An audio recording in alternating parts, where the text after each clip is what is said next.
Hi hi hello everyone welcome back to my channel. ఈరోజు నేను చెరువు చేపతో చేపల పులుసు చేశానండి. అది కూడా మామిడికాయ వేసి చాలా బాగా వచ్చిందండి. టేస్ట్ అయితే చేప ముక్కలన్నిటిని నేను క్లీన్ చేసి ఉప్పు కారం రాసి పక్కన పెట్టుకున్నాను. ఫస్ట్ కడాయి పెట్టుకొని పచ్చిమిర్చి చీలికలుగా చేసుకొని ఒక నిమిషం వేపుకోవాలి.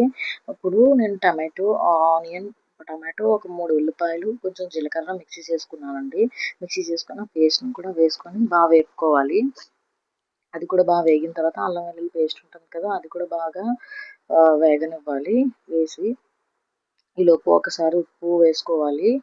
మనం తగినంత ఉప్పు వేసుకొని ఒక నిమిషం వేగనిస్తే మనకి ఉల్లిపాయ వాసన అంతా పోతుంది. అలానే సరిపడా కారం కూడా మనం ఇప్పుడే వేసుకోవాలండి, మళ్ళీ తర్వాత వేయడానికి అయితే అవ్వదు. నేనైతే ఒక 4 టేబుల్ స్పూన్ల కారం అయితే వేసానండి. కారం కూడా బాగా వేగిన తర్వాత చింతపండు తీసి నానబెట్టుకోవాలి. ఇప్పుడు చేప ముక్కలకి నేను ఉప్పు కారం పట్టించుకొని పక్కన పెట్టుకున్నాను కదా, చేప ముక్కలను కూడా మనము ఒకసారి ఈ మగ్గిన పేస్ట్లోని పెట్టుకుందాము. పక్కన పెట్టుకొని 2 నిమిషాలు మగ్గిద్దాము.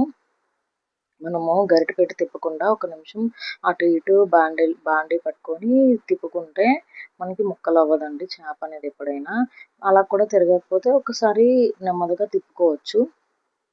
తిప్పుకొని ఒక నిమిషం ఇటు కూడా మగ్గిన తర్వాత ఇప్పుడు మనం పులుసు తీసుకొని రెడీగా ఉంచుకోవాలి. పులుసును కూడా వేసుకోవాలండి. ఈ పులుసు కూడా వేసుకున్న తర్వాత ఒక 2 నిమిషాలు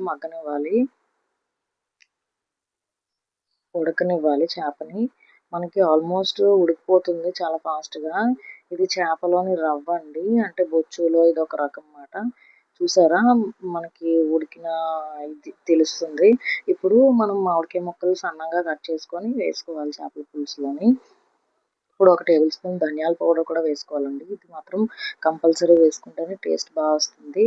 ధనియాల పౌడర్ కూడా వేసుకున్న తర్వాత లాస్ట్లో ఇంకా కొత్తిమీర ఉంటుంది కదా, బాగా ముక్కలుగా చేసుకొని బాగా కట్ చేసుకున్న కొత్తిమీరని కూడా మనం చేపల పులుసులో వేసుకుంటే చేపల పులుసు అయితే రెడీ అయిపోతుందండి. చాలా టేస్టీగా ఉందండి. ఇలా ఎవరైనా ట్రై చేయండి, సింపుల్గా అయిపోతుంది.